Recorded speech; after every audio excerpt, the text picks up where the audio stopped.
Hello, I'm Dr. Dominic Pimenta, and this is another video of Ivor Cummins, who has put out a video called Crucial Update on the Viral Issue, Debunking the Detractors Special. So a few days ago, someone sent me one of his previous videos. I went through it, looked at some of the dodgy science in there, and decided it was quite pseudoscientific, and got a sort of quite strong response back, I guess. So I've gone back through his rebuttal, and I have to say broadly I'm slightly disappointed, but I appreciate his resubmission for peer review, and we still have many significant comments, so why don't we kick it off? Okay, everyone. Yesterday came out an extraordinary rant by this junior doctor guy, calling my video, which was nearly all reference science and data, with some inferences, deeply pseudoscientific and dangerous rubbish. So anyway, let's look through his rant. I spent a little time this morning, time I won't get back, throwing some slides together. Now I want to point out something important first, and that's...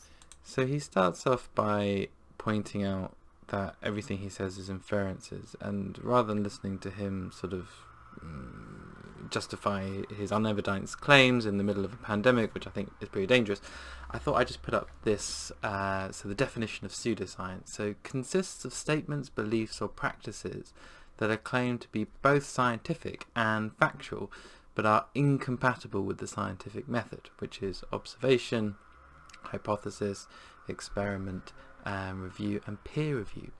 Pseudoscience is often characterized by contradictory, exaggerated or unfalsifiable claims. So when he says things that we can't then prove, reliance on confirmation bias, for example, lockdowns don't work, rather than vigorous attempts at refutation. A lack of openness to evaluation by other experts. So we're on YouTube here, we're not in a peer-reviewed journal, and there's certainly been some pushback from this evaluation, and absence of systematic practices when developing hypotheses, and we'll come on to that, but that's super important. So I kind of stand by what I said about pseudoscience, but we'll go through it and see how we get on. All the work I've been doing in past months, videos I've been sending out, facts, but I'm basically sees here, I'm stating them strongly, and as the data comes in, some of them will shift and change. In UK, Italy, Ireland and Sweden. Claims in line with influenza. And he claims that the typical flu season ends in March.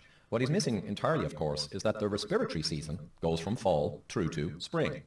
So he said coronavirus is in line with influenza, and the flu season peaks in February, particularly December, and ends in March. So the respiratory season, or whatever he wants to call it, you know, there's neither here nor... I don't know why he's decided to refute that. I mean, it's not really... And it depends entirely on the virus in question and many other dynamics as to what the season really is. For instance, we get corona rising in certain areas of the world in June and July, right? So massive dependencies. That's the summer. We'll come back to that. So this is a completely irrelevant point. He then says that what I showed was not a Gompertz curve. Well, Professor. So... yeah, I didn't really want to get into the Gompertz thing, and I probably should have done, but then I've gone and learnt about it now, so it's great. So the Gompertz curve is not what he keeps showing there and pointing out a Gompertz curve. This is the Gompertz curve. This is a 1932 paper, which is called the Gompertz curve as a growth curve. It's a very old function in biology. And the curve he keeps pointing out, saying Gompertz curve, is the first derivative curve. So the idea is that the mass behind it is a Gompertz function, and this is the derivative, which is all very boring. The paper he keeps referring to is this paper by a chemist, Nobel laureate chemist called Professor Michael Levitt, who published this paper called Predicting the Trajectory of Any COVID-19 Epidemic from the Best Straight Line. And it's all about how this sort of Gompertz curve describes a lot of the corona epidemic, so not correct, the Gompertz function, I should say, in how there was a sort of a rise and then a sort of slow fall in cases. The actual issue I take with this is that there's sort of this intimation that this is just a natural thing and you can't really intervene or change the shape of the curve. So I found this paper, which I thought was really interesting. So this is a paper that took the Gompertz function, applied it to a whole bunch of countries, and they found again that it fit quite well. And there's sort of two parameters, the rate of growth initially and the rate of decay. And the rate of decay was very much influenced by what the lockdown measures were. So there's a passage here, for instance, while Spain experienced very fast initial growth followed by rapid decay due to a very forceful lockdown, Swedish death numbers rose and decayed considerably slower. Actually, if you look at this curve, you can see that the shape of it is much slower, and the area under the curve here is considerably more deaths. To compare it to a sort of neighbouring country like Norway, which is, what the paper does. If I just go down here, again, you've got your derivative here, the Gompertz function there. And if I go down here, so this is Norway, this red line, and this is Sweden. And because of this slower degradation in the line, which is the other parameter of this Gompertz function, you get much higher number of deaths. So it's interesting that he keeps referring to this as sort of a natural phenomenon, lockdowns don't work, when actually there's evidence sort of the contrary, which is why I took issue. But it's a very pedantic point, and I appreciate you may want to skip past that, but there's a video so you can do that. Michael Levitt, Nobel laureate for chemistry, mathematical modelling, already immune to coronavirus through T-cell cross-immunity. Straw man, I did not say T-cell alone. So he says that he didn't say T-cell immunity alone, but it's a video, so let's just watch it. Already de facto immune through cross-immunity, T-cell, mucosal immunity. That's what he said. So, and this is another thing that I kind of take a little bit of issue with, is that he keeps mixing up words, scientific words, which have real meaning, but he just throws them in. So he says cross-immunity, T-cell, mucosal immunity. So mucosal immunity is a real thing. This is a very complicated graph. You can see there's these cells here are T-cells. These are the mucosa, which are sort of in various parts of the human body, inside the gut, inside the lungs. And there is an element of T-cells in that. So I'm not sure if he means T-cell mucosal immunity, which hasn't been particularly demonstrated to be part of COVID. T-cell responses have in the blood, and we'll come on to that in a second. But again, this is a sort of quite complicated graph that he just sort of throws in. This is mucosal immunity, but there's no evidence of that at all, and it's kind of mixing up which part of the T-cell system he's talking about. Well, there's T-cell, there's mucosal, there's innate immune system. So then he just throws in a bunch of other words. So we just talked about T-cell and mucosal, despite actually in the video he said T-cell mucosal. And mucosal obviously has lots of other parts. It's got B cells, it's got lots of macrophages, it's got lots of... and the innate immune system is a whole other bunch of cells. And again, there's no strong evidence that the innate system has any cross-immunity or any memory capacity, actually, to other coronaviruses, which was his original point. Obviously, the innate immune system can fight viruses. I mean, that's the whole point of it. And there is some element of that it's involved in the response to coronavirus. But this sort of proposition that 80% of the population are immune, and he uses the word immune, which he gets then confused about a bit later, but we'll come back to that, it doesn't seem to be borne out at all in any of the data. He talks about T cells specifically, so ignoring all that just stuff that he babbled on about, but he says notably we detected SARS responses in 19 out of 37 unexposed donors. So this is a paper that took donor T cells, this is in Nature, you can have a read for yourself, and tested them against the SARS virus, and found that in people who'd never seen SARS, their T cells responded or reacted to the virus in vitro, and they actually seemed to react to different proteins than people who'd actually seen SARS in the lab as well. And the suggestion is that people have some T cells that can recognize the virus. But there is absolutely no suggestion that having these T cells is in any way protected from getting the virus, and there's some suggestion or hypothesis that actually it might be the opposite, and if you have seen coronavirus before, you can have an overreaction in the most extreme form, which is the sort of hyperinflammation syndrome that we see in the sickest COVID patients. So nobody knows the answer to this question, but to just throw that in there and say that this makes everybody immune is really unfounded, and that's mainly what I take issue with. Yeah, we'll come back to that. Many other mechanisms, and the 80%. Many other mechanisms, such as, and we'll leave that open for him to respond. And the population comes from an interview with Professor Beda Stadler. So the 80% of the population being immune is actually quite interesting. He doesn't come from an interview with some random YouTuber. It comes from a lot of discussion, but one of the primary papers was from this paper. So this is a paper that's actually a mathematical model. So it's not sort of, they haven't taken real life data. This is a mathematical model that kind of assumes that 80% of the population, if they were in some way not susceptible to the virus, so it's an if. And the other assumption is that susceptibility is not based on immunity per se. It may have some element of immunity.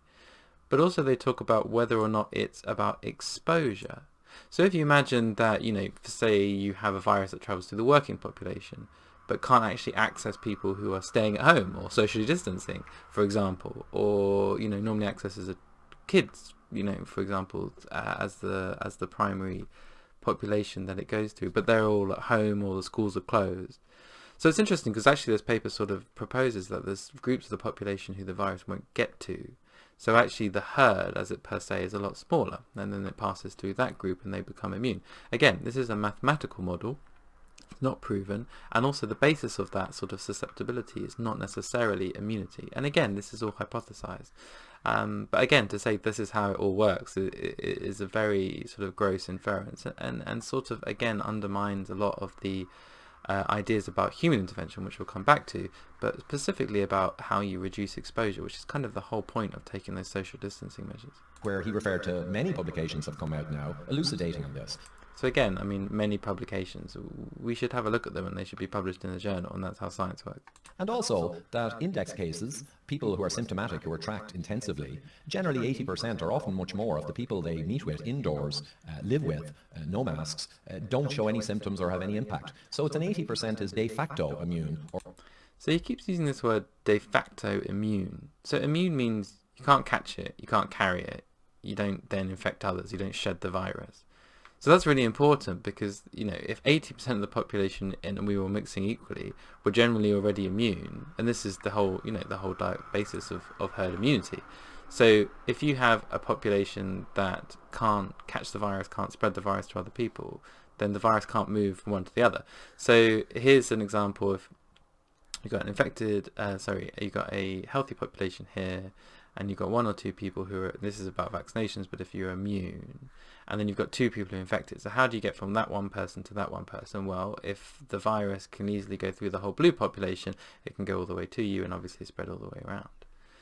But in this circumstance, if one person becomes infected, but everybody is immune, or 80% of the population are immune, it's going to find it very hard to reach the uninfected people, and they remain uninfected. So there's a blue person here. So that's the proposition that, if 80% of the population are de facto immune, or whatever the hell you want to call it, then it doesn't spread in this way. So again, that doesn't quite add up. It's a slightly different proposition to what the other paper was talking about, where for whatever reason there's a herd, a separate herd that are mathematically or whatever susceptible, but that's probably more about exposure, and that's kind of why the whole point about social distancing and lockdowns actually does work, because then it eliminates much more exposure, which is possibly the more important factor, as was written about in that paper. Or resistant through many mechanisms to actually going down at any problematic level of this SARS-CoV-2. So again, I take a little of issue with that, because he's called them de facto immune, and then 5 seconds later said that they're resistant, which is slightly different. So that's about getting infected but not, succumbing to the virus. And then saying with coming down with any problematic level. So that's about mild or asymptomatic patients who actually do have the virus and then are spreading them. So that's 3 very, very different groups. And all of those words have scientific meaning and medical meaning, so it becomes very difficult to follow the logic if the underlying basis keeps changing. But he says a lot of words to try and sort of fill the lack of the basis really to what he's saying. So that's what it means. It doesn't mean that. He said if 80% of the population were already immune, then that is herd immunity. Now here he's referring to the kind of pharmaceutical definition of herd immunity when you get... There's no pharmaceutical definition, it's just the definition of what herd immunity means. A vaccine, and it's very effective in the population, and the numbers you need, depending entirely on disease and dynamics of a particular virus, but the numbers you need to broadly protect, which ties in exactly. So when 10 to 20% have gone through the cycle, right, the most susceptible, the most affected, generally your population at that stage, the epidemic wanes to near nothing. And that's what we've seen in the actual data. So this is my point really. He ascribes everything that we've seen in terms of these curves changing shape and to not the human behavior, but the natural underpinning. And I suppose that's maybe the first internal logic, that human intervention in the virus doesn't make any difference, and that's what he keeps saying, and yet then goes back and forth on himself quite repeatedly. But this idea that it just passes through and we don't have to do anything, I suppose, is probably the most dangerous one. And that's part of the reason why I've sort of decided to make any of these videos. All over the place. So it's empirically verified, if you will. So empirically verified, I mean, I don't know what that means. But as I said, there's no evidence that any of this is the case. No one's demonstrated that having T-cell cross-immunity protects you from coronavirus the next time. No one's ever demonstrated that people have memory innate immunity, I think he said, to other coronaviruses. And again, no one's demonstrated its mathematical modelling that suggests that there's this 80% of people who are sort of removed from the pool of generalists, and that only the 10 to 20% actually need to get the virus to achieve sort of the community as it is to be immune. Oh, wrong again. I mean, he keeps putting the crosses in. It's a bit childish. So T-cells are different parts of the immune system to antibodies, yeah, go figure. And it's theorized. All he's saying here is we have not proven that T-cells can be protective. No, we have all the empirical data and all the mechanistic data.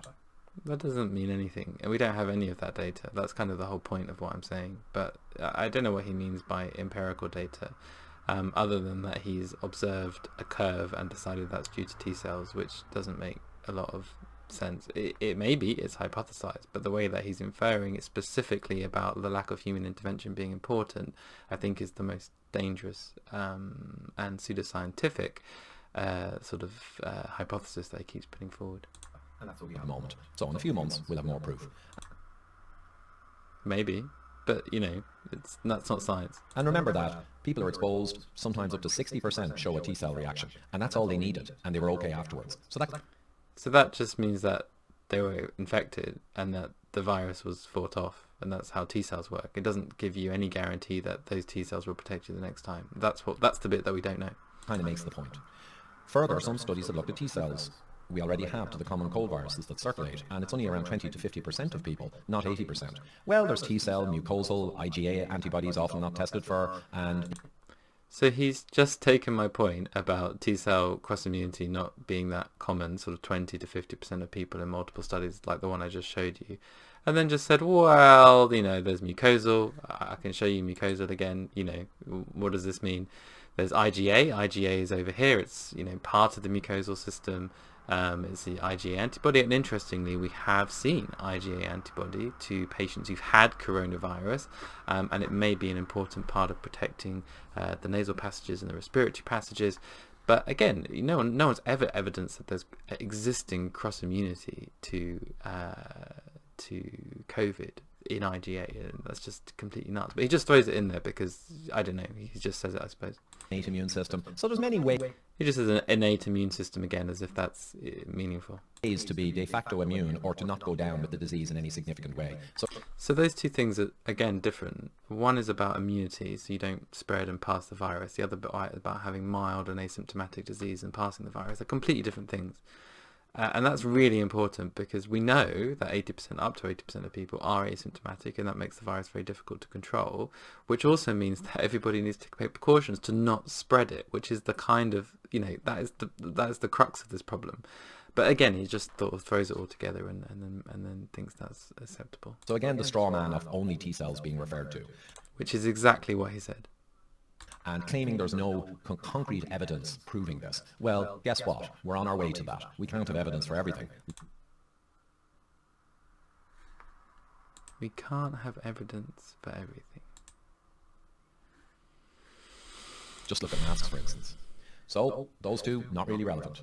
Oh, that's interesting. So, in the same sentence, he says, I believe in T-cell immunity, but we can't have evidence for it.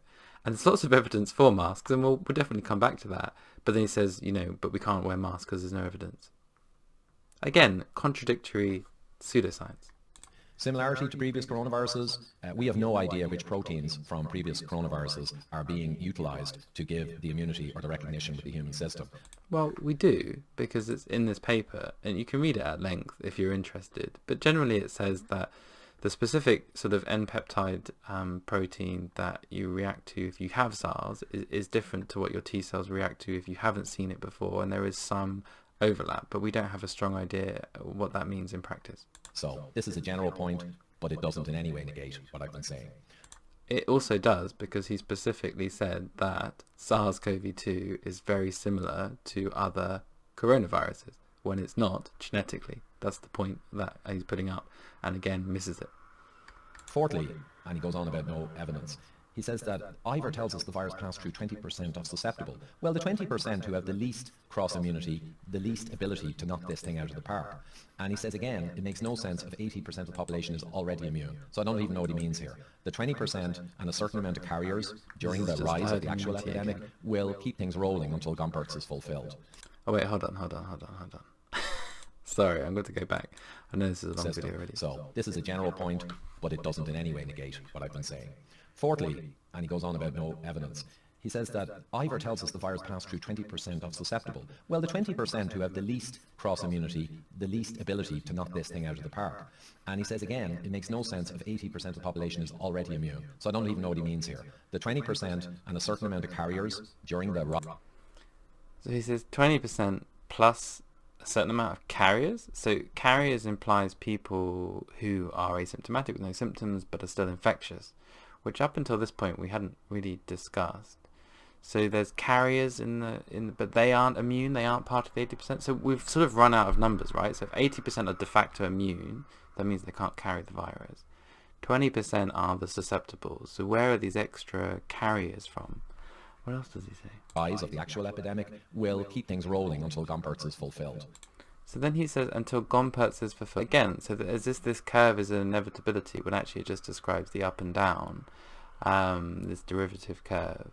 So it's all about this sort of ethos, which it's very hard to struggle what the internal logic is. So what should we do about coronavirus? And according to Ivor, we should do nothing. But that doesn't quite add up with any of his other statements, which again I find very confusing. If 20% of the population in the UK were infected, that's 14 million, blah, blah, blah. These figures are meaningless. He talks about ICU beds. I think what he's doing is massively overestimating. So on the Diamond Princess, which was a closed group of sort of 3,500 passengers and crew, a cruise ship in February, where they eventually had about 750 cases or so of COVID very early on.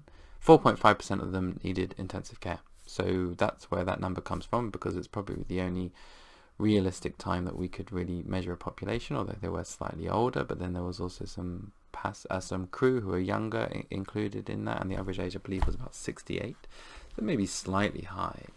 But if 20% of the population are infected, and that's 14 million people, we know a very good proportion of those will need intensive care. The problem with intensive care is that the threshold's very different. So in Italy it's much lower. I think in the UK it's probably quite higher. In some countries it was even higher still, depending on resources. So it's a bit difficult, but it's more to assess, saying that, you know, we don't really know what the sort of general infection rate is, but we'll come back to that because it's really important. The ICU rate per infected person, because the denominator is vastly too small in what he's looking at here. These figures mean nothing. Sweden, as we'll show you soon, had a minimal lockdown and distancing, and they only had 600 to 650 of their ICU beds used during the peak of their epidemic. So they had 3,000 admissions to intensive care. And just to make that point. So these numbers are just absurd. The timing of lockdowns he then brings up. Well, we'll knock out that junk and go on to timing. So he says Sweden did lock down, but it wasn't mandatory. I'll say they protected their constitutional and citizens' rights. So yeah, but... I mean, that's an interesting point. So Sweden doesn't have the legal ability to impose restrictions, but they suggested it as guidelines, and actually generally the public were very compliant. He then seems to think that's not important at all, but just to reiterate the point, 50% work from home, over 70s shield, Stockholm travel was reduced by 40%, spending reduced by 25%, secondary schools were closed and distance learning, and there was an 8% hit to GDP. And to be fair, a lot of that was exports, but equally, you know, there was a lot of economic impact from people not using shops and restaurants as they normally would. That's not to say they didn't use them, But again, as we showed earlier, compared to other countries in the Nordics, they did much worse. And one of the theorized reasons for that is because they continued to have a sort of poorer, longer-term control of the virus over and it sort of extended the pandemic a lot further than it needed to be compared to, say, Norway. What did they really do? He talks about spending down and travel down, but these are just indirect vectors. That doesn't mean anything. We want to look at what really happened. So we'll forget about the economy because Sweden is dependent on the international economy and everyone else went absolutely crazy and destroyed the economy. So of course they're going to be affected. I mean, the internal logic there is just to forget about what happened economically. But yeah, that's the main overarching point. So again, the internal logic doesn't add up, right? It's contradictory, and that's one of the big sort of red flags, I think. So we'll forget about this because we're going to go into detail in Sweden shortly. He suggests the immunity pattern is what happened with Spanish flu epidemics, but neglects to add the second wave. Well, I've elsewhere spoke of the second wave, right? So the second wave of Spanish flu, as called out in this unbelievably good book. So this is actually like really interesting. So the Spanish flu, if I go forward a bit now, where's my Spanish flu?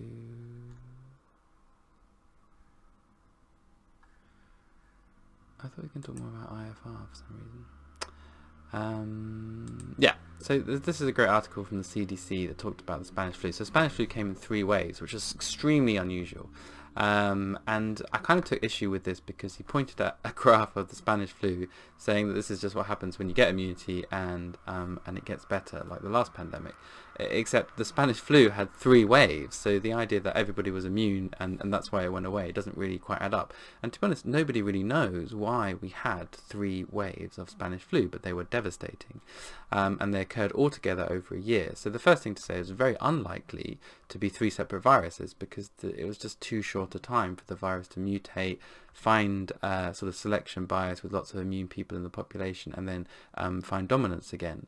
And what's really interesting is we only have RNA, so any sort of genetic material from the second wave. We don't have it from the first or the third or what was happening before, so we never really know the answer to this question. So that's why it's really interesting, but completely sort of, you know, irrelevant to sort of saying that it's because of immunity, because it almost definitely wasn't. Below the second wave, the best estimate is there were 3 different viruses. And he made the point that SARS, the previous SARS, they all had 1 wave essentially, and then they became So SARS, the original SARS, not COVID, but the outbreak in 2003, only had 8,000 cases worldwide, and I think we're now at like 28 million. So comparing, you know, it's very hard to have a wave of 8,000 cases because you control it so quickly. And how do we control it? Social distancing, mask wearing, and lots of precautions and quarantines, etc. So human intervention. So again, it's a completely, you know, erroneous argument. Pandemic, and that's recent data from the same virus family. But here we're trying to say that this one could be a catastrophic second wave, like with 100-year-old data without having the biological details of what happened here, right? So it's kind of absurd to keep bringing up Spanish flu. The only thing to bring up Spanish flu for, I would say, and we'll see it in a moment, is to show how it was vastly, incredibly more impactful than what we're talking about this year. That's the compare for Spanish flu, and that's about as far as you can go with it. So we'll write that one off. Now, he says then that I'm circling the summer as the flu season. So this is complete straw man, misinterpretation, and to be quite frank, it's... So just to be clear, that big red circle is the summer. Like that's what he's circling, and it's got a little bit of the winter there. But that dip that he keeps referring to is the summer. This is the MoMo website. He's decided to leave it standardized. So again, he's put excess death at the top of these, two. It's not excess death. This is all cause death. And if you go on the MoMo website yourself, put it on all ages. I don't know why he's picked separate categories of age. And this is what's happened. So you can see this is the baseline, this is the average. The excess deaths have occurred when we've had outbreaks of flu over certain winters. But essentially what you're proposing is if this was unusual, you see this bit here, and there was lots of people who would have otherwise died that didn't, we would see excess death going negative, but we don't see that. And also you can see the spike is massively above anything that else has gone before. You can see, interestingly, if you go to 2018, that after there was this rather sort of slightly large excess death, not as large as COVID, and we'll come on to that, there was a negative period where actually less people died because they'd all died here. And similarly, you can see a very small sort of negative period here, and you can start to see a massive one after COVID.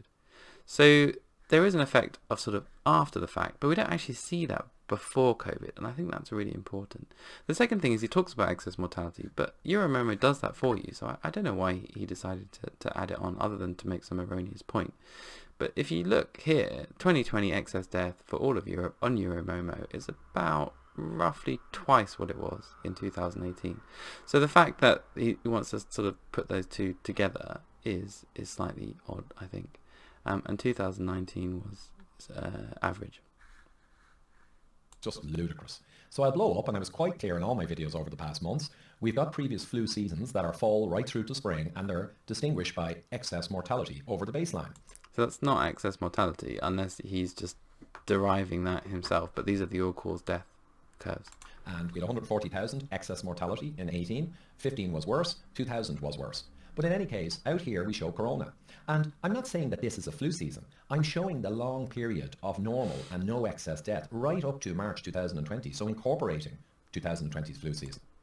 So it's not low, it's just that this is just average. These are just average deaths over this period, and you can quite clearly see that. There's a little bit of excess death rise here in the flu season. So it's a very strange point. I don't know what he's trying to make. A long period where people were not put under pressure, aged, comorbid, anything like that, were not put under the pressure like in previous years until corona came. So then corona essentially harvested rapidly all of this build-up of people, sadly. So completely misunderstands, or deviously and intentionally misunderstands, to score a 0 credit point. So that one's gone. What do we have now? Ivor claims these are from Imperial. Neither are. No. The fact of the matter is, Imperial was the bedrock. So neither are from Imperial. This graph on the right is from an Uppsala University paper, and here it is, and they got it wrong, and I mentioned that in the original thread. I don't know why he insists that this is from Imperial, because it's not. It's a completely different group of researchers, and I don't quite understand his logic, but anyway. It was the source for all the other modelling that was done around the world. Well. And Imperial was essentially predicting disaster for Sweden, just like it did for England. England was 500k deaths, it ended up being around 50. Yeah, so they predicted 500k deaths with no lockdown, and then we had a lockdown. That's an important point. Same thing for Sweden, pretty much. But these modellings reflect what Imperial started, mad modelling, okay? And that's the key point. So let's actually look at what's in this Imperial that turned the world upside down. So here we see that they used IFRs and other data from China, a subset of cases. That's interesting. The estimates were correct. So he misattributes this paper as well. So the paper I mentioned that they did model was on the 30th of March, and it's this paper, Report 13, COVID-19, where they estimated quite accurately what the deaths would be in Sweden, and to the tens, and it wasn't at all mad modelling. They got the IFR from a number of sources. Let me check. But he thinks that an IFR of 0.9 is mad.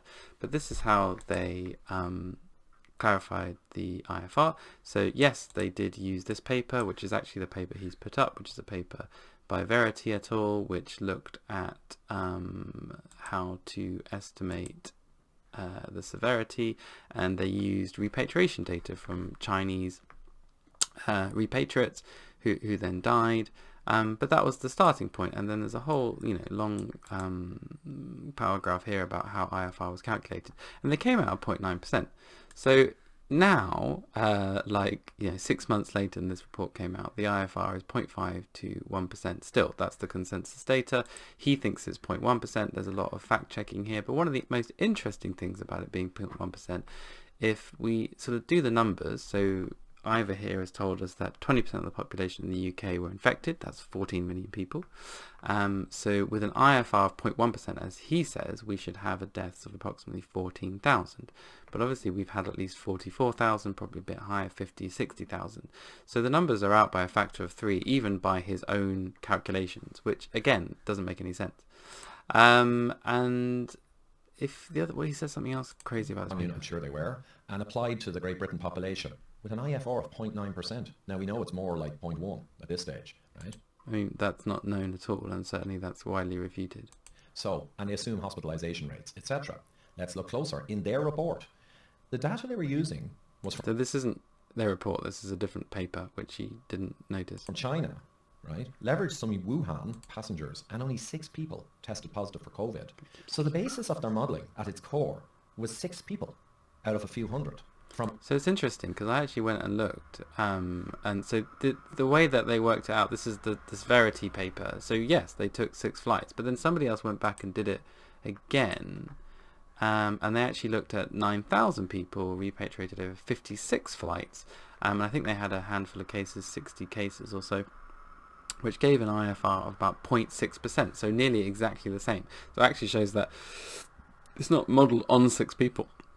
It's the rate of infection in the flights leaving around that time, which is obviously very limited data, but actually surprisingly close to where we've landed now, and actually when they did it later, to more extent where they landed there. From a few flights.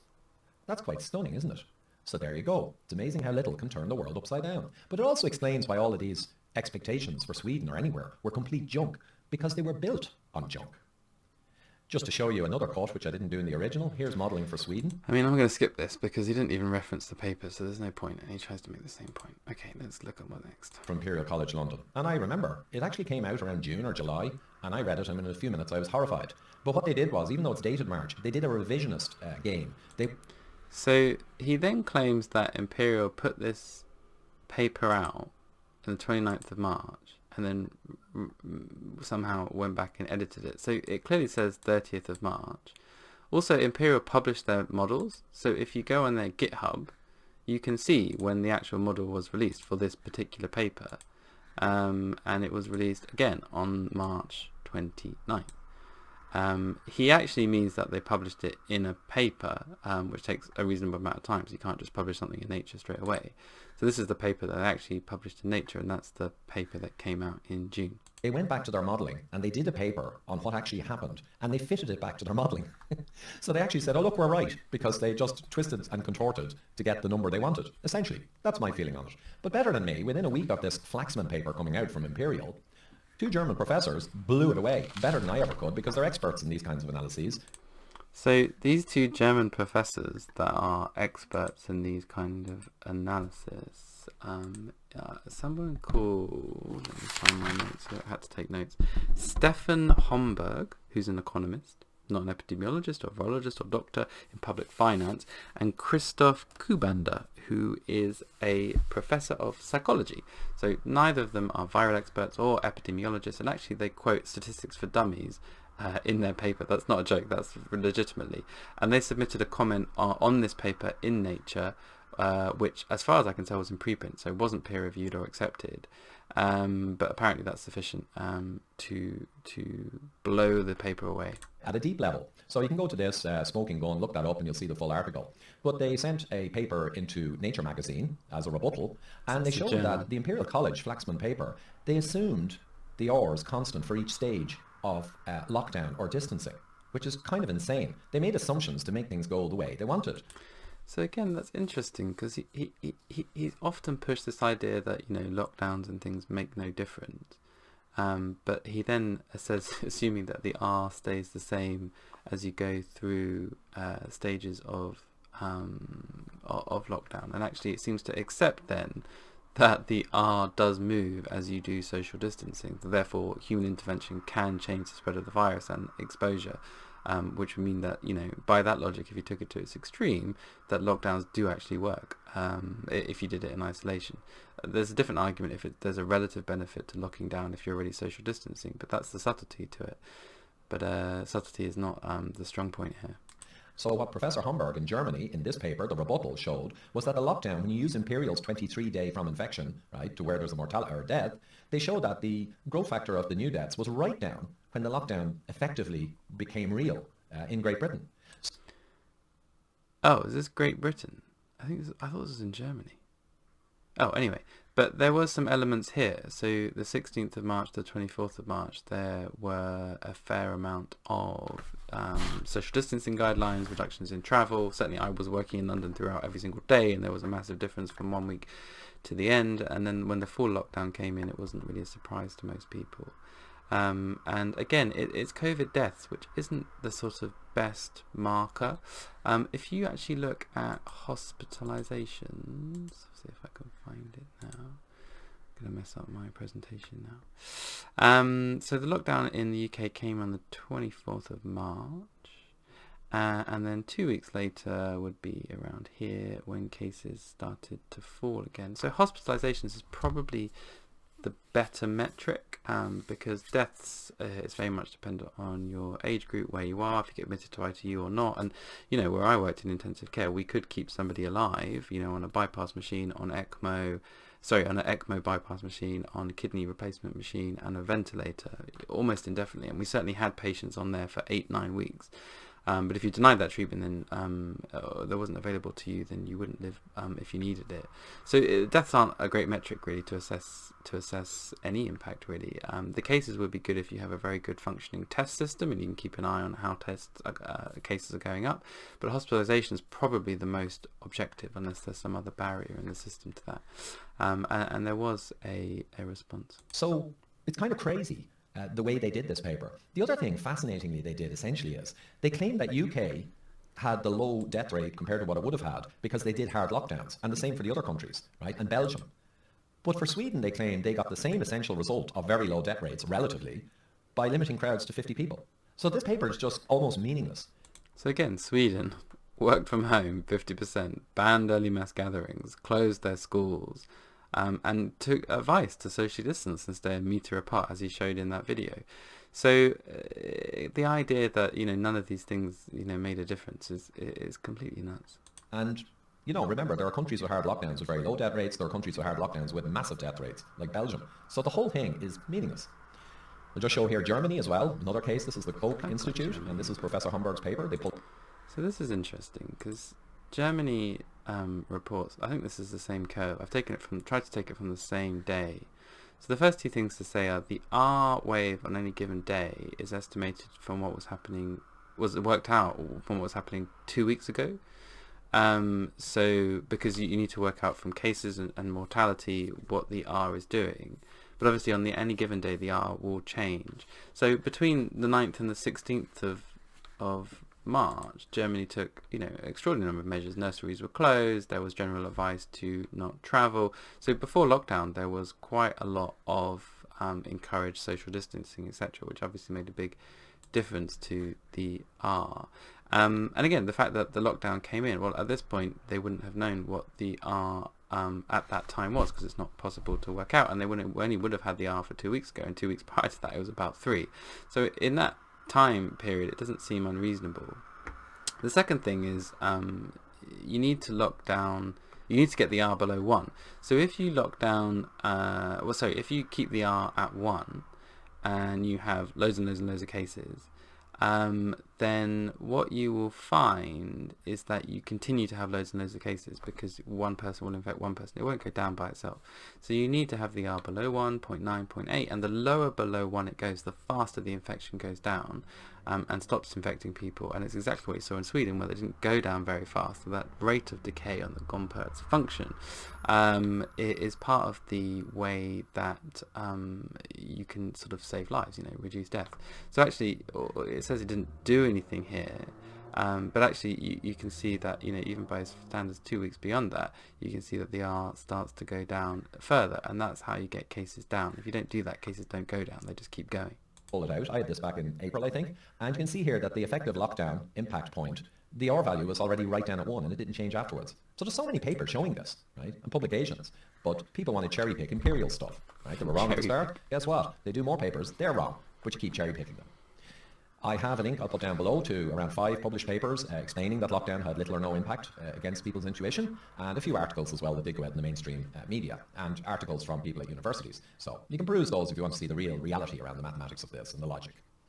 So we can wipe away that lockdown nonsense from Junior Doctor. What do we... He keeps calling me Junior Doctor, but I've been a doctor for 14 years, since medical school, and I just, finished in hospitals for 8 years, and I worked in intensive care for 6 months, and I've seen firsthand COVID patients, and so I think he's using it as a pejorative.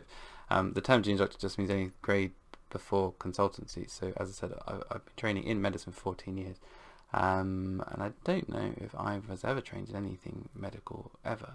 I don't know. I have to check. Week up now. We were told Sweden had minimal distancing. He's saying that they had loads of distancing, blah, blah, blah. Well, let's take a look.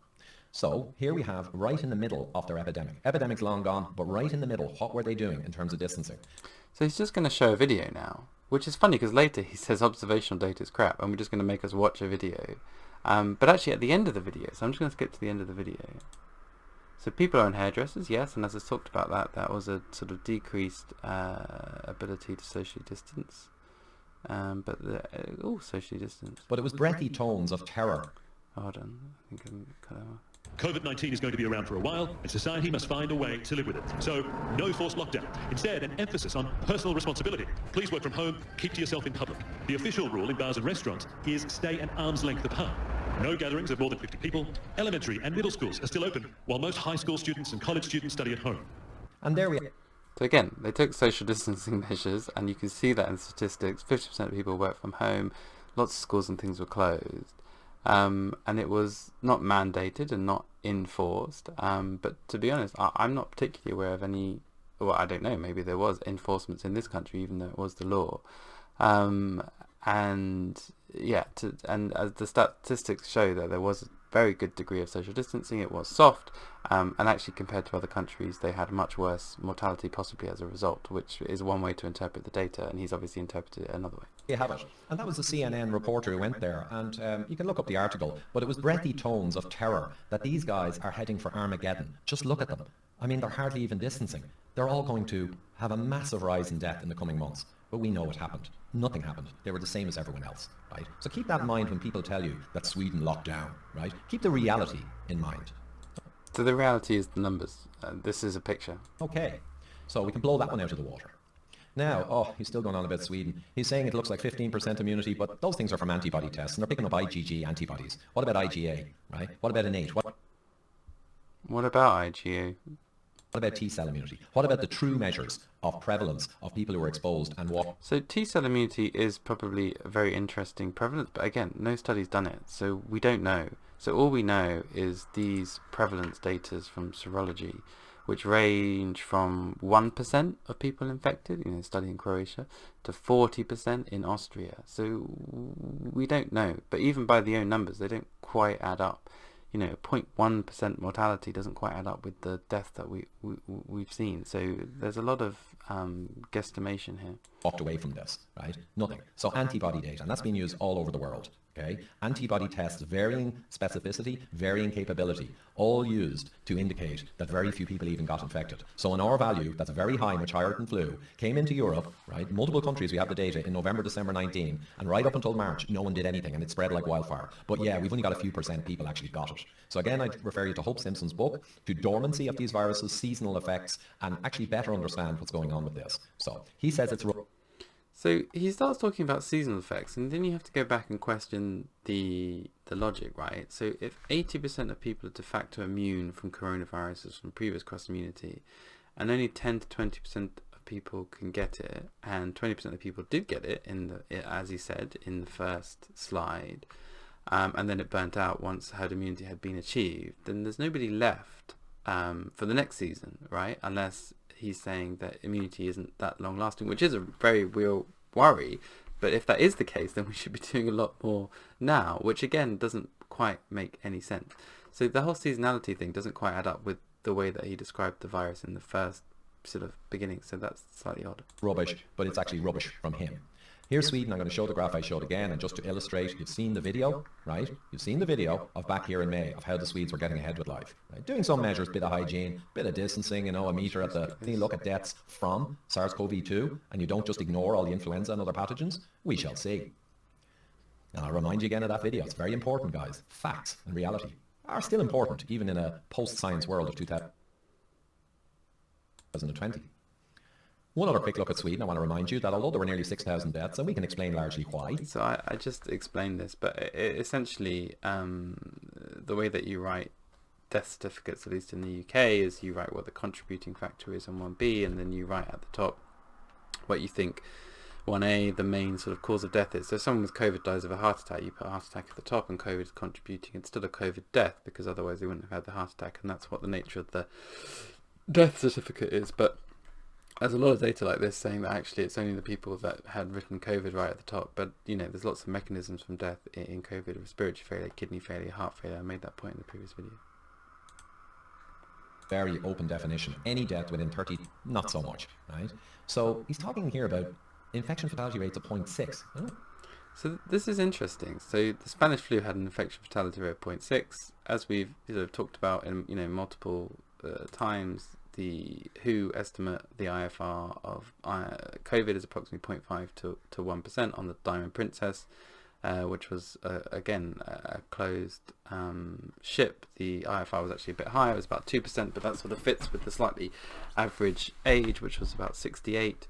But what's interesting here is that in the Spanish flu season, they didn't do anything at all, and they had in Sweden about a third of the population at the time were infected, and it was about 5.8 million people, and compared to COVID, where they closed the schools, secondary schools, they socially distanced, they work from home, and they had they're much more aware, I suppose, of hand washing, keeping apart, etc. And the virus didn't have much impact. So that is the sort of difference between those two, really. And that spike is cholera, which is just where he's getting that from. But anyway, so again, think of what was happening in Sweden. He's making the point that Sweden was like locking down pretty hard and distancing during here. It made it different from 1918 when they didn't do that, right? Okay, I'm going to need to sit people down with matchsticks in their eyes like Clockwork Orange by Stanley Kubrick and make them watch this video, right? And remember that this was in the height of the epidemic in Sweden. So watching a video is not... On the 0.6%, we have loads of serological studies now, and there's a list of them. I don't have the reference to hand, but there's a whole load, and generally 0.1 to 0.3%, and Professor John Ioannidis has highlighted this, so maybe 0.2, but you know what, closer to 0.1 might be the reality, on average, in a general country that has passed this thing. So again, that doesn't make any sense, and I'll just refer you back to this article. In the epidemic.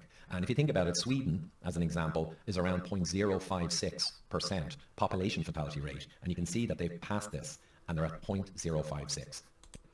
So if they're at 0.056 population rate, and their actual number of deaths from the infection was 0.1%, then I guess he's trying to say that nearly half or slightly more than half the entire population of Sweden were infected, but there's no serological evidence that supports that, and that it doesn't quite, again, the numbers don't quite add up really in reality in the population. So maybe 0.1, 0.16, whatever, but absolutely not this.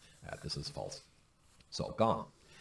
He meanders on. He doesn't like this analysis, but it's an excellent one, done by a guy who did the rolling averages of expected death versus the actual trends. And you see the big trough for Sweden. There were 4,000, if you integrate this, 4,000 below what they really should have been. And then, roughly speaking, when COVID comes along, it's a tough disease. So we looked at these graphs already, and there's no sort of sign of excess death. But it's interesting because he really insists that this trough causes this spike, but he's completely uninterested in this trough, and there's no spike.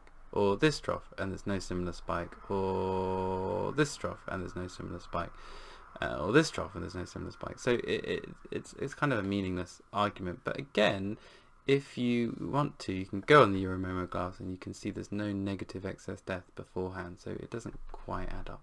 It kind of harvests. So made an excellent point, and I don't know what's wrong with Junior Doc here. Falsely attributed to David Spiegelhalter. That's just a trivial mistake. It is Chris Hope's analysis. Spiegelhalter was the one who really got it out there. But they're the kind of mistakes that you would correct if you published the data. So again, straw man, irrelevant. Or is 0.3 something? What do you expect? It's a great... So, hold on, let me rewind that because he says it's a great relationship. Really got it out there. So again, straw man, irrelevant. Or is 0.3 something? What do you expect? It's a great relationship. No, it's not a great relationship. That's the point. So this is Statistics for Dummies, the website, and this is how you interpret the R value. So on here it's 0.39 or something, which we would consider a weak relationship, which shows that there may be some relationship between a previous, flu season not being that intense and the ultimate death from COVID, but it's not a strong one, and it doesn't explain the whole thing as he keeps saying that it does. with this dry tinder hypothesis. So yeah, it's a weak relationship, and actually it says that on the graph. The way people are counting deaths, the population health vectors, so many other factors are in here along with the dry tinder hypothesis. So the dry tinder hypothesis is what he's talking about, and I agree, the other factors are in there, how things are counted, how COVID's counted, how influenza counted is vastly different, and you could quite easily draw a line there, or there, or there, or no relationship at all. So it could go either way, really, but all we have now is this analysis, and it's a weak relationship. So, it's a better relationship. If you look at a relationship for lockdown to death, he already said it. It's 0, right? 0. Okay, but that's this not is the point, very solid. So we'll blow those away. He doesn't like this paper going through the 16 factors for Sweden versus the Nordics, but it's entirely scientific. It's got great logic, makes sense on every front, and he just doesn't like it. So it's just a paper that suggests some ideas, and it's logical, but again, it's not based on any data. It's written by some economists, and all the conclusions are this might, this maybe, this might help, and it's not definitive at all, and it's entirely speculative, which is why it's not very useful. Talks about population density of Sweden, but the reality is a lot of the deaths were in Stockholm, I think around 60%, plenty dense, and if you look at population density... So almost all of that's wrong. So about 48% of deaths were in Stockholm County, which is the wider area, with a population density of 364.9 inhabitants per square kilometre.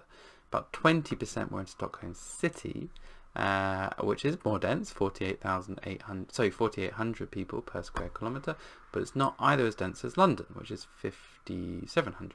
So if you compare it to other countries, and it's good that he put Denmark, Finland and Norway up here, who did have more lockdowns, you can see that, in similar populations with similar population densities, they didn't have this very significant excess death that Sweden did.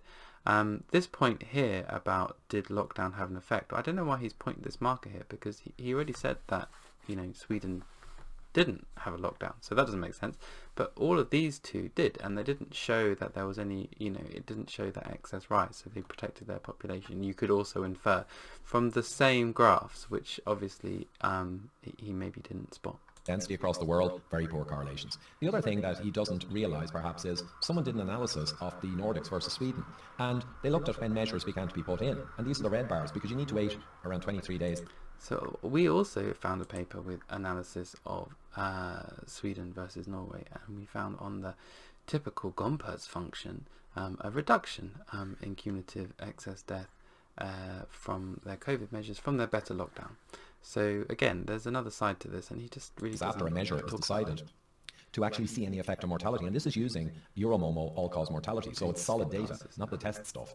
And you can see here, rough and tough generally, that Sweden taking less lockdown measures, actually, by the time that would have shown up as a higher mortality beginning to show up, they were already way up. So in other words, Sweden's kind of future was baked in, independent largely of whether they did or didn't do a lockdown. Also, it's very unclear, what are these weeks or months? What is the baseline here? There must be the weeks, right? So Sweden, yeah, well... yeah, again, I made the point. Back here. And the other guys were similarly baked in at not having much guessing. So we blow that one out. Pubs and effects on death. So he talks about your 80-year-old gran. The whole point is, we were told, that we need to lock down and stop. So he makes this point that the pubs opened and there was no change in deaths. And I said that in the thread, that's entirely the wrong thing to look at. So if you look at the number of cases, so where we are, pubs opened 4th of July. And cases consistently rose slowly since that point, which was pretty much the nadir point of the whole summer. Keep going up, and now we're at over nearly 4,000 cases in the UK, and there was lots of postulating why that was happening, but the most obvious difference from the wave that occurred earlier in the year, I can find the right slide. Here we go. So this is the cumulative age-sex graph of all COVID cases since the beginning of the pandemic, and then this is what was happening over the summer, and particularly here. And you can see that there was lots of older patients in the first cohort, but in the cohort over the summer there was hardly any. So your 80-year-old gran wasn't going to the pub and getting COVID, but guess who was? The 20 to 29-year-olds and the 30 to 39-year-olds. And that's also explains why we didn't see much death, because the rates of death in those groups are very, very, very low. But eventually that does pass to the older patients, and then you do see a rise in hospitalizations. So you can see here that since about the beginning of September, so about 58 hospitalizations on the 1st of September, and now we're at nearly 200, so actually it's quadrupled. And that goes with a slight change in the demographics of older patients now getting COVID. So yes, hospitalizations are happening. Right, token distancing, pretty much almost life as normal, except you got to tag yourself going in the door. And we have nearly 10 weeks now, right? Couple of weeks. Oh, that's another point. So I live in London. I don't know where he lives, but I live in London, and I've lived all through all this. And in the summertime, yes, the pubs, some of the pubs around, especially around that time, were pretty full, but many weren't. And actually, I went into a couple of pubs afterwards, and social distancing was pretty good, and especially spoons and stuff. They'd taken lots of precautions. And generally, actually, around about the place, there was lots of social distancing going on in general. So again, this is not really accurate, as in nothing really happened. But there was a significant rise, and now we've got more cases again. Cases and build up actual impacts. Another week or two to spread that to the high level of this whole situation. We had an epidemic. This is UK here, deaths in hospitals. Down here, the level of impact had dropped where you could not realistically call it an epidemic. It kept falling just like all prior viruses generally in history, a la Gompertz. Somewhere out here then. So again, he sort of makes this point that all viruses just fall naturally, but that's not the case. And actually, it's not even the case with the modelling. It's just a model that explains the curve. It doesn't explain the cause. Somewhere out here, when we should have been saying, okay, it's going to spread a bit during the summer, but the impacts are on the floor, so let it keep spreading and let's watch when it rises in ICU or hospital. But it didn't. But then they put in mandatory masks. What is the logic of mandatory masks and further measures when nothing is happening? Why wouldn't we do what we would always do with half a brain, like we did back here? So the logic of putting masks in when cases are low is to get people used to them, to get compliant, to make sure people have them. So if you need them when cases start to go up and you need a measure, you want to prevent cases going up, then there they are. That's the logic. We took measures when epidemics were rising and there was a fear of hospitals being overrun. Let's give this this paper, yeah. This is associational data.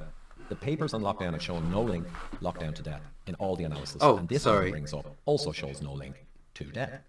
So he says this is associational data. Okay, so one, there's no such thing. I don't know what he means by associational data, but often he talks about study designs with words that don't add anything, like indirect vectors, or, just throws in innate immunity. There's two types of data. There's experimental, where you do something as intervention, and there's observational. They're the only two types of data when you're talking about study design. And every single paper graph is observational that he's put up to date. But now he says we have to ignore this paper because it's just observational data. But all of these studies, unfortunately, are observational data because we haven't done any experimental data where we actually put two groups and did randomized control trials in nearly any intervention that we're talking about. And I do think it's a bit rigged for him to use to basically to say we shouldn't trust observational data when he literally just made us watch a video and just observe it as data. Or mortality, right? He says yet, okay? But there it is. We're 8 months into this and the lockdowns have faded all over Europe and there was nothing happened but the curve kept going down. So we have the answer in lockdowns. So he tries to say what this team desperately keened to say and say, oh well, there was a correlation with like recovery rates and stuff. That's associational claptrap essentially. All you can look at is did it affect the bottom line or not? The answer is no, move on. So recovery rates is quite important if you get COVID. I mean, how many of you die and how many of you actually recover is quite important. And equally, early quarantine did reduce in that paper the total cases in the country, again showing that human intervention, closing down borders, is useful to reduce caseloads. Gone. And again, I have the link below to all the proper papers that did proper analysis on this, so you can look at those to your heart's desire. I'm sure they're very good. What's he got? Healthcare workers aren't at increased risk, blah, blah, blah. Well, I got this straight from the ONS a couple of months ago from a guy in the UK, looked it up, downloaded the PDF. So, I mean, this is pretty definitive now. So healthcare workers are at increased risk of COVID. This is the ONS. It's from June, not April. So April was sort of, in the very early stages of reporting for deaths because it's about 2-week lag of the pandemic. So men and women in social care, healthcare, much more men than women, but at much more increased risk of death. There was another study conducted from the Oxford group that found that the odds ratio of staff contracting COVID was much higher in COVID-facing areas, sort of 2.4, except in ICU where it was lower, and that's due to PPE and, funnily enough, masks. PDF. And what they say is healthcare rates of death were not found to be statistically different to rates of death general working population. Okay, included occupations: doctors, nurses, midwives, nurse assistants, paramedics, and ambulance staff, and hospital porters. In general, that's the bird's eye view. The only reliable rate that they could really zone in on because of the numbers was for female nurses, right? The rate was not found to be statistically different to the rate of death involving COVID and grocery workers, and talks about 21 supermarket deaths when the stuff, epidemic was but waning in the north of I don't know why America. he talks about Either way, no shocked when 66% of people were people who were locked down.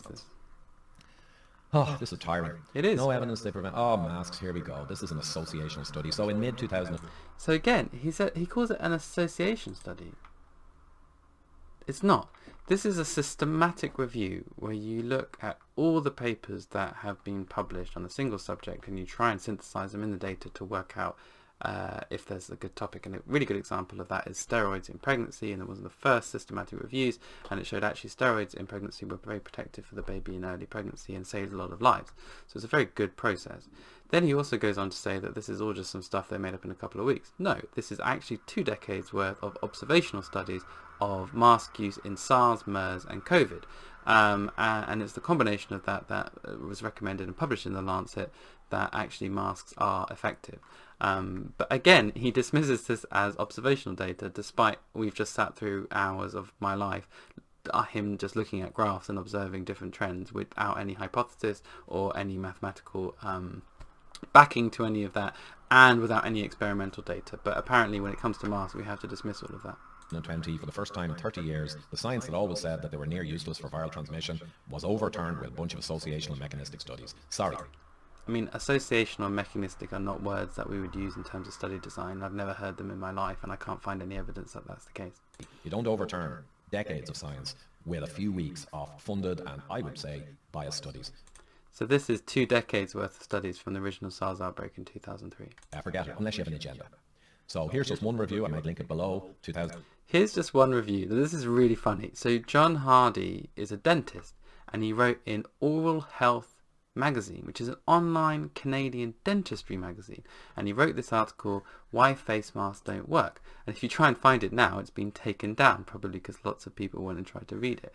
But if you read it, it's all about, and this is from some other website, it's all about how, and he doesn't make some unreasonable points actually, how face masks aren't maybe that good at protecting you, for example, from aerosols, but it doesn't make any points about protecting other people, because it's actually about dentists wearing masks when doing procedures. It's not about influenza, it's not about respiratory viruses, and it's not about general use outside. So I don't know why he throws this up other than the provocative title. But equally, it's written by a dentist, not a virologist or epidemiologist, and actually even where he published it, which is not a journal of peer review at all, it was actually taken down. From a dental group, and it's excellent. Loads of references, and you can read the title there. Right? The reality is they were discovering quite some time ago that masks just don't make a difference for viral transmission. Right? That's just so this paper again is all about the protection to you, but not the protection to other people. That's the reality. They might do a little something, but it's meaningless, especially in a case demic. I'll show here, people always criticize showing tweet streams and all, but I'm going to show this one because it's great. COVID sense bloke. I'd agree. Bit of sense here. So mask mandates and their... So having dissed observational data, he's now going to show us a bunch of tweets. I'm just going to leave that there. Correlation with infection transmission and reality on the ground empirically. Venezuela, mask mandated in March, pretty harsh. Oops, they just seasonally rose. So he calls this a seasonal rise, but Venezuela, the temperature stays pretty much the same throughout the whole year. They have a wet and dry season, so maybe he means that. As expected. Vietnam, often hailed for amazing low death rates. That's because they have the lowest obesity in the world and their elderly are extremely healthy. So that's why their death rates are so low. So these are case rates, not death rates. And also there's seasonal and regional vectors here. But anyway, they did the masks apparently. But yeah, it doesn't really make... So they did the masks here, and if we go back to his other slide about 23 days impact, if you look past 23 days, it looked like it did have an impact, started to bring the case numbers down again. But, you know, I'm just observing. Much difference, does it? Czech Republic mandated masks. I think they took them out afterwards. I'm not sure actually, but there you go. And again, look, masks came in here, and 2 weeks later, they start to bring the cases down again. This is looking like masks are pretty good. Slovakia mandated masks. Yeah, right. They just get their second seasonal wave anyway. Hold on. Slovakia. Let's just go back again, because this is, I think that's important. It's just to try and assess the internal logic. So, Slovakia get their second seasonal wave here.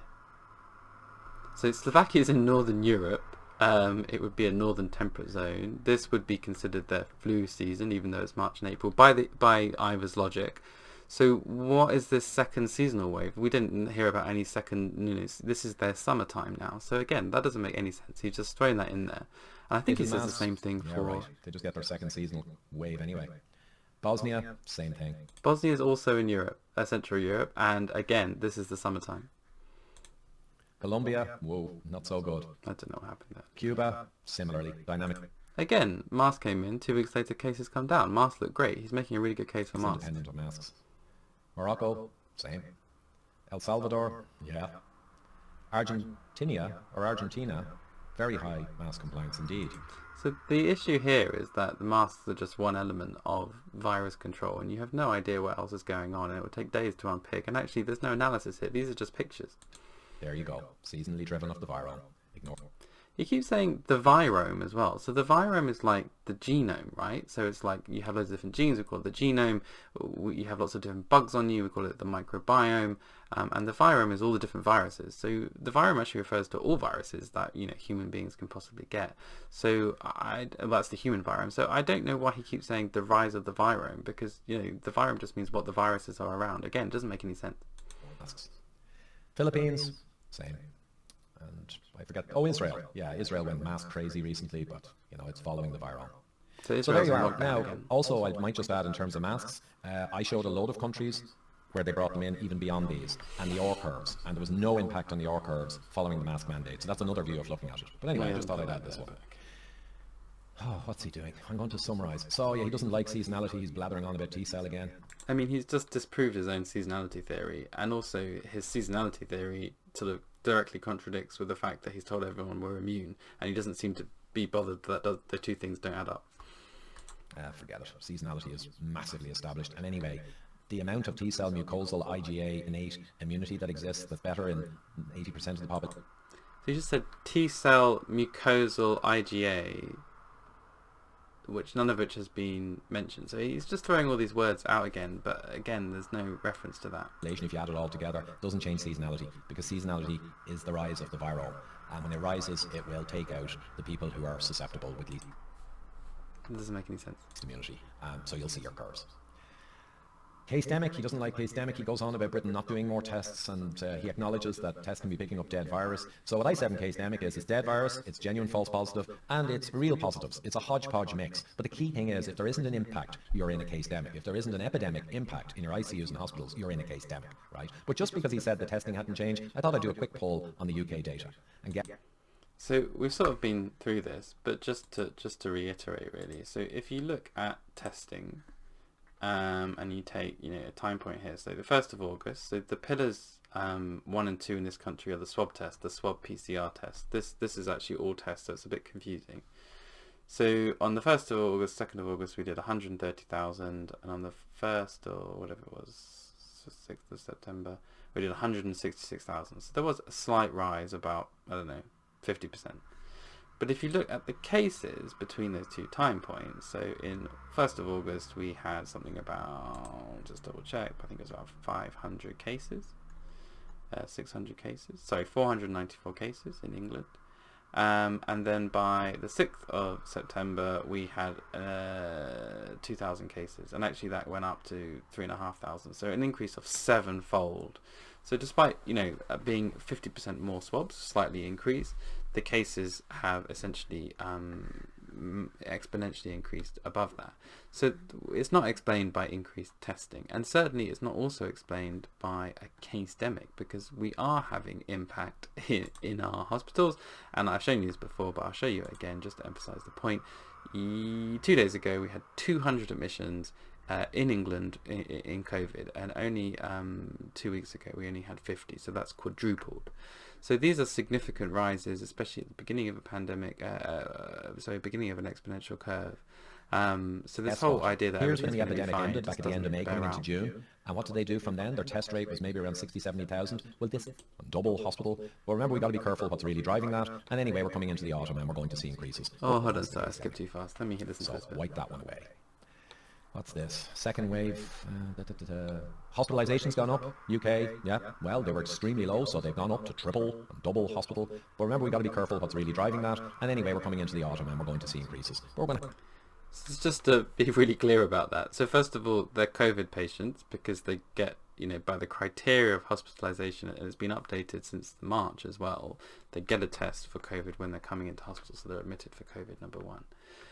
Number two, he said, we're going into autumn, so we should expect an uptake. But everything he's told us before, that the pandemic just went away when all the immunity came in and 20% of the population got it, and then they were unwell, and now everything's going to be fine, there's not going to be a second wave, then we should expect more cases to go up in the autumn anyway. How does that mesh together? Again, there's no internal logic, and it's quite contradictory.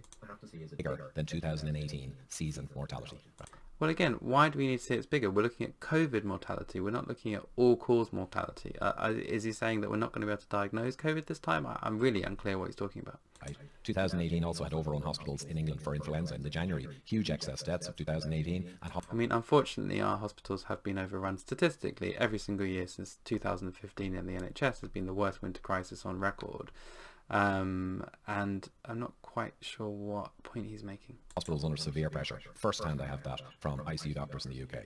So it's interesting. So I'm an ICU doctor in the UK and he doesn't believe anything that I say. So yeah, we've got to get right into the winter now and see, is it worse than 2018? That's what we need to see. But why? I don't get it. That was flu, and we'll know this is COVID, but he's just told us that we're all immune from COVID. So again, there's no logic, and it really boggles the mind what actually thinks is happening. SARS-CoV-2, also influenzas, also other pathogens, and make very clear how much SARS-CoV-2 is driving directly off whatever the winter has to bring. So he's just going to say there's going to be loads of cases, but it's not COVID-2, they just have COVID again. But again, where's that come from if we're all immune and the epidemic's over? It's very bizarre. And I want to remind you one more time about the reality of what we've done, right? People like Junior Doc were creating hysteria all during the summer. So I think that's a little bit unfair. So during the summer, I continued to work in COVID intensive care and saw many of these patients. I don't know what Ivor was doing during the summer. And also I set up a £1 million charity to support healthcare workers, provide PPE, counselling, and even looking back into the future now, childcare grants and other support, and support their bereaved families.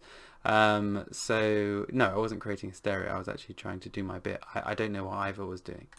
We had an epidemic. The epidemic was ending, right, just into May, and right down by the end of May.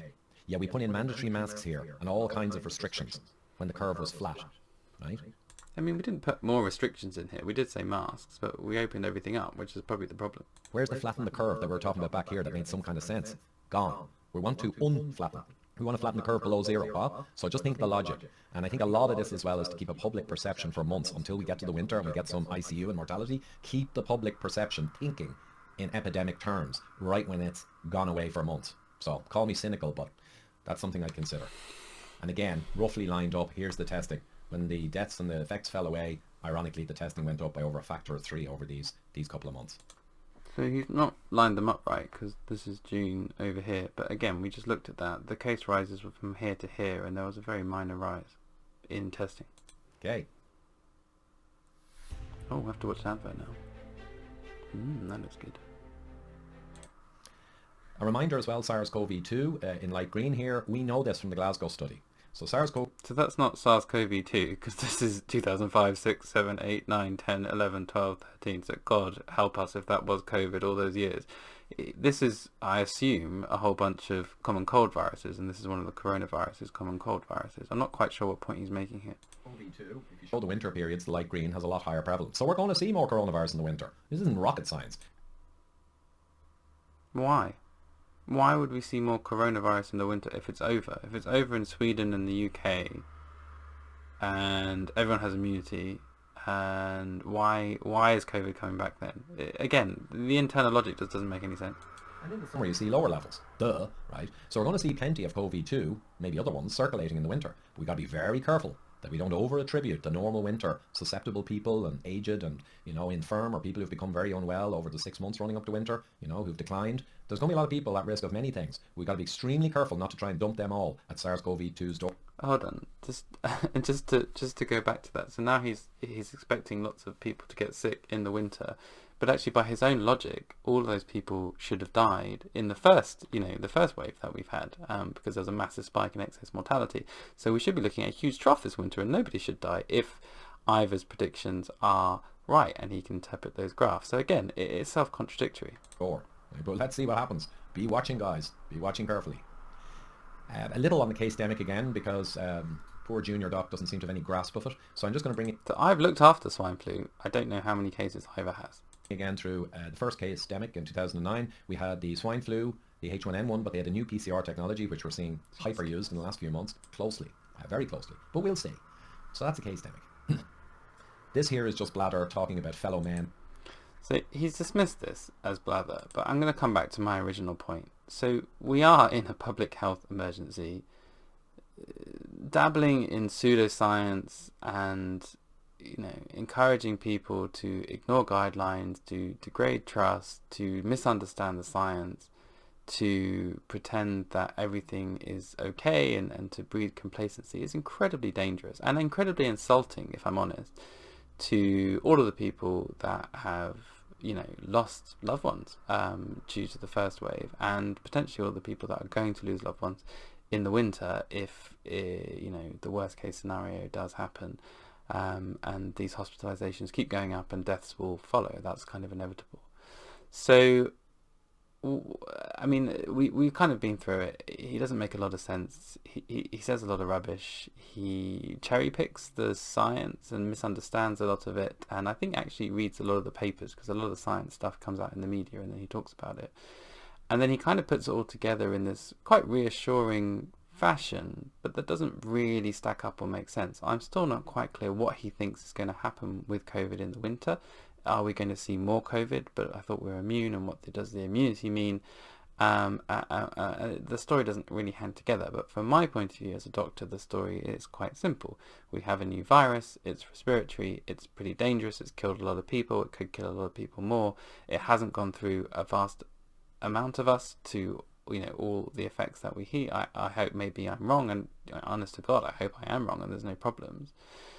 But if I'm not wrong and Ivor's wrong, then actually he's encouraging this thinking that we should ignore the guidelines and continue, which can do a lot of harm and a lot of bad things to a lot of bad people, to a lot of good people. And I think ultimately I kind of stand by what I said before, listen to the guidelines, take care of each other, be kind and stay informed. And unfortunately you've been through this video and watched the whole thing, and lots of people are watching this, but this isn't, science, this is pseudoscience, and frankly I have had an awful amount of it. So that's it from me. I'm Dr. Dominic Pimenta, and this has been a video that could have been far less longer.